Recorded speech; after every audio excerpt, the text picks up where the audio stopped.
After Christmas, my family removed me from their notifications, but I continued to watch in silence. An incident that appeared to be just a simple case of digital exclusion unexpectedly led to a profoundly disturbing revelation about the very nature of family bonds. When they finally discovered that I had never really disappeared, everything changed, Devil. Subscribe to our channel to never miss true stories of revenge, justice, and personal rebirth. The notification flickered across my phone screen, a dying heartbeat repeating itself. Beatrice Romano has been removed from the Romano family group, our nest. My name is Beatrice, and that evening of December 27th, sitting on the couch of my studio apartment in Milan, I realized that my family had finally done what they had always wanted: erase me from their lives. Or so they thought.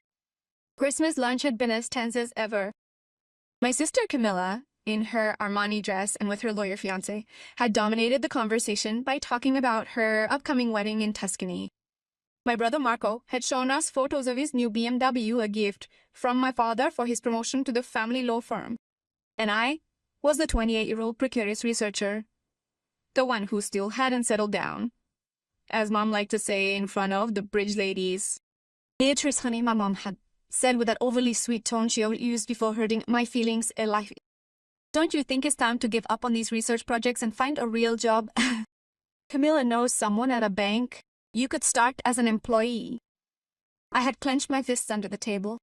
I was 6 months away from publishing my research on immunotherapy, a project that could change the treatment of some rare diseases, but for them, without a fixed salary and a company-backed job, I was just a failure. Like and subscribe for more stories like this. On Boxing Day evening, the WhatsApp group exploded with hundreds of messages. Photos of lunch, plans for New Year's Eve, discussions about a week in the snow in Cortina. I replied politely, attempting to participate in the conversation, but my words seemed to fall on deaf ears. There was no direct response. No one reacted to my messages. Then, on December 27th at 10:47 p.m., the notification was removed. My first reaction was pure pain. I felt like my heart had been ripped out of my chest. I cried for an hour, curled up on the couch, while Milan sparkled with post-Christmas lights that suddenly seemed mocking to me, but then, through my tears, something changed. I grabbed my old phone, the one I'd always used for backups, and finally did something I should have done a long time ago. I created a fake account, Maria Fontana, a generic profile with stock photos of a smiling woman. And with trembling determination, I asked my cousin Elisa, the only one who had always treated me with respect, to add me to the group with this new profile, pretending to be a friend of hers interested in the family's travel advice. Elisa, who was well aware of the toxic dynamics of the Romano family, accepted without asking questions. Suddenly, I was back in only. Now I was invisible, a digital ghost who could see everything without being seen, and what I discovered in the following days made my blood run cold. December 29 to 23 p.m. Mom, we finally have a clean group. You don't have to worry about what you write anymore. Camila, thank goodness. I was tired of having to moderate every word so as not to offend this sensitive princess. Marco, she still thinks she'll become a famous scientist at 28 without a Euro 1 now. Pathetic. Dad, your grandfather was right. The women in the family must marry well. Don't waste your time with these ridiculous dreams. Beatrice has always been the disappointment. I read, and every word was like a knife piercing me, but I kept reading. I wanted to know everything. December 30, 7:45 p.m. Camila, I decided not to invite her to my wedding anyway. Her constant funeral-like face would ruin every single photo that we take today. Mom, wise decision, honey. We'll say there was a limit on the number of guests, Aunt Laura, but she's your daughter, your sister. How can you? Dad, Laura, don't get involved. Beatrice made her choices. We made ours. Marco, by the way, I heard that your big research project was rejected by 2 other scientific journals. You're a total failure. Camilla, I can't wait to see you go home with your tail between your legs asking Dad for help. My hands were shaking. Marco had lied. My project hadn't been rejected. It was under review at one of Europe's most prestigious journals, Nature Medicine. But how did he know about the previous rejections? Someone had access to my email. I checked. My recovery account had my parents' home email. Marco, an IT expert, must have accessed my inbox. January 1st, 1:34 a.m. The group exploded with messages of good wishes for the new year. Champagne, fireworks, promises of a wonderful year. I was alone in my apartment with a cup of tea, watching the messages go by. Then came the one that changed everything. Aunt Laura, I really hope that this year we remember what family truly means. That we remember Beatrice. Mom. Laura, that's enough. Beatrice chose to distance herself from us with her arrogance. Aunt Laura. Arrogance? You told her she was a failure because she didn't have a steady income? You told her she was a disappointment. I heard it all at Christmas. Dad. This conversation is over. Laura, if you continue like this, you too will be removed. Aunt Laura, feel free to do so, but understand that you will surely regret the manner in which you treated that girl. She is the only one of you who is truly worth anything. Aunt Laura was removed from the group 3 minutes later, and I, sitting in the dark, decided that it was time to stop being a victim. The time had come for me to become a ghost, forever haunting those who had wronged me. Write in the comments what you would have done, and don't forget to subscribe. I spent the first days of January in the lab, not out of desperation, but with a cold, surgical determination. If they wanted to see me fail, I would show them what success really means. On January 7th, Professor Moretti, the head of the department, called me into his office. My heart was pounding. Good news or bad news? Beatrice said, with a smile. Nature Medicine has accepted your article. Not only that, they want to put it on the cover. Your research on targeted immunotherapy could change the treatment protocol for thousands of patients. A weight that I had been carrying for months fell on me. I cried, but this time they were tears of liberation. There's more, Moretti continued. The Telethon Foundation wants to fund the continuation of your research. We're talking about euro 200,000 euros for the next 2 years plus a decent salary for you as a senior researcher. Leaving Moretti's office, I felt like I was walking on air. But I decided against telling anyone, particularly my family, about it. I kept looking at the group as Maria Fontana. The messages were always the same. Superficiality, materialism, gratuitous meanness. Every now and then someone mentioned me. January 15th. Camilla, I saw Beatrice at the supermarket yesterday. She looked like a homeless person. Ripped jeans, hair tied back, no makeup. Marco. Probably can't even afford decent clothes. Sad? Mom, let's not talk about her anymore. For me, I don't have that daughter anymore. Those words should have destroyed me, but instead, they gave me strength because I knew something they didn't. I was winning. February 3rd. The Nature Medicine publication arrived. Cover. My photo. My name. My research. The Italian newspapers picked up the story. Young Italian researcher. Possible breakthrough in the treatment of autoimmune diseases. My phone blew up. Colleagues, professors, journalists. But not a word from my family. I checked the group. Total silence. No mention.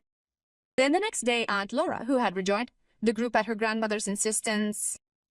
Congratulations to Beatrice for the publication in Nature Medicine. How proud. Silence. 2 hours of absolute silence. Then Camilla. Oh yes, I saw it. Nice. Marco. Nature Medicine isn't that important. Mom. Handsome. But when will it settle down in real life? I laughed. I laughed so hard that the neighbors must have heard me. Their complete failure to acknowledge my success was nothing short of grotesque and pathetic. But I wasn't finished yet. February 14th. Valentine's Day. The group exploded with photos of Camilla and her boyfriend. Romantic dinners, expensive gifts. I spent the evening in the lab working on phase 2 of the research. At 11 p.m. I received an email. The Lindsay Foundation wanted to award me the Young Researchers Under 30 prize. The ceremony was held on March 15th in the presence of the President of the Republic. This time I decided to speak not as Beatrice, the rejected daughter, but as Dr. Romano, the researcher. I composed a professional but heartfelt LinkedIn post expressing my sincere gratitude to everyone who had supported me in my journey. I mentioned Professor Moretti, my colleagues, Aunt Laura. I didn't mention My parents I didn't mention, Camilla or Marco. The post went viral in the Italian academic world. Thousands of shares and hundreds of comments were recorded. Someone even went so far as to share it on Facebook. February 16th, 10:23 a.m. The family WhatsApp group went crazy. Mom, Beatrice posted an important article and didn't even give us a shout out. Camilla, what a nerve she has after everything we've done for her. Marco, I read the post. It's embarrassing. She's bragging like she's someone special. Dad, I have to call her. This behavior is unacceptable. They didn't call. Instead, Mom wrote me a private message. The first in weeks. Beatrice and honey, why didn't you tell us about this award? We're your family. Dad wants to organize a dinner to celebrate. Camilla and Marco are very proud too. I looked at the message for 10 minutes. Then I replied, thanks, Mom. But I don't think it's appropriate to celebrate with people who, I quote, no longer have that daughter. Best wishes for your skiing holiday in Cortina. Silence. Then, what are you talking about? I didn't reply, but I did something better. I downloaded all the screenshots of the group conversations from the previous months. Every insult, every meanness, every moment in which they had destroyed me behind my back, and waited. 1. March, the official invitation to Camilla's wedding arrived. Not in the group. That would have been too obvious. No invitation for me. Perfect. March 15. Lindsay Award Ceremony. The hall was magnificent. Murinali Palace, crystal chandeliers, personalities from the scientific and institutional world. I was wearing a dark blue gown, elegant but sober, my hair tied back in a perfect bun. Aunt Laura was there, in the front row, with tears in her eyes. She had insisted on coming. She had taken a train from Naples just to see me. When she went up on stage to receive the award, the cameras focused on me. The speech I had prepared was technical, but I added something at the last moment. This award is not just mine. It is for all the women who are considered failures because they do not follow the path that others have chosen for them. It is for those who are excluded, forgotten, erased, but continue to believe in their own value. The applause was thunderous. That evening, the video of the speech was broadcast on all the news outlets. The researcher who challenges stereotypes, and my phone started ringing again. Mom, Dad, Camilla, Marco. I ignored them all. March 18th. Camilla wrote to me on WhatsApp. Beatrice, we need to talk. Please answer me. After 3 days of silence, I replied, sure, Camilla, let's talk. Listen, I know things have been tense lately, but you're still my sister. I want her to come to my wedding. It's important to me. Really? Because on December 30th, you wrote, and I quote, I decided not to invite her. She would ruin my photos with that funeral face. Or did you forget? Very long pause. How? How do you know what I wrote? Because I never disappeared, Camilla. I was there the whole time. I saw every message, every insult, every mean word. You're a psychopath. Did you spy on us? No, I just looked to see who you truly were, the real you, when you believed I couldn't observe you. And you know what? I don't like what I saw. Camilla blocked me immediately. Marco called me screaming, you're mentally ill. How dare you intrude on our privacy? Privacy? I laughed. You aired my email, Marco. I have all the proof. So before you call me sick, check your record. He hung up. Dad wrote me a formal email. Beatrice, your behavior is unacceptable. We have always done the best for you, and this is how you repay us. Shame on you. I replied with one word. No, then I sent him, Mom, Camilla, and Marco all the screenshots. Every single conversation in which they had destroyed me. This is how I feel about your family. You are toxic, manipulative, and cruel. I've offered you the chance to feel proud of me and to stand by me, yet you've made the decision to remove me. Now it's my turn to delete you from my life, not for revenge, but for survival. April 5, Camilla's wedding day. I obviously didn't go, but that day I published an article on a psychology blog that I had been following for months. The article was titled, When the Family Becomes Toxic, My Experience of Emotional Exclusion and Rebirth. I didn't mention any names. I didn't show any screenshots, but I told him my story, the exclusion from the group, the messages I had read, the pain, the rebirth. The article went viral. 500,000 views in 48 hours. Thousands of comments from people who recognized themselves in my story. That evening, my mother called me in tears. How could you? You ruined your sister's wedding. Now everyone is talking only about this article. You're mean, Beatrice. Mean? No, Mom, I said with cold calm. I survived. There is a difference. Today, 8 months have passed. My research is entering the clinical phase. I've secured a permanent job, upgraded to a larger Milan apartment, and built a fulfilling life surrounded by people who respect me for who I truly am. I don't hear from my family anymore. Camilla tried to contact me through Aunt Laura, saying that maybe we had overdone it. Marco took the decision to delete his social media profiles after someone connected my article to our family. Mother and father told the friends that I have gone away for work abroad, but I am here, in Milan, stronger than ever. I understood something fundamental. What makes a family? Not blood, but choice. I chose to build my own new family, Aunt Laura, my colleagues, and the individuals who supported me during those challenging times when I felt invisible.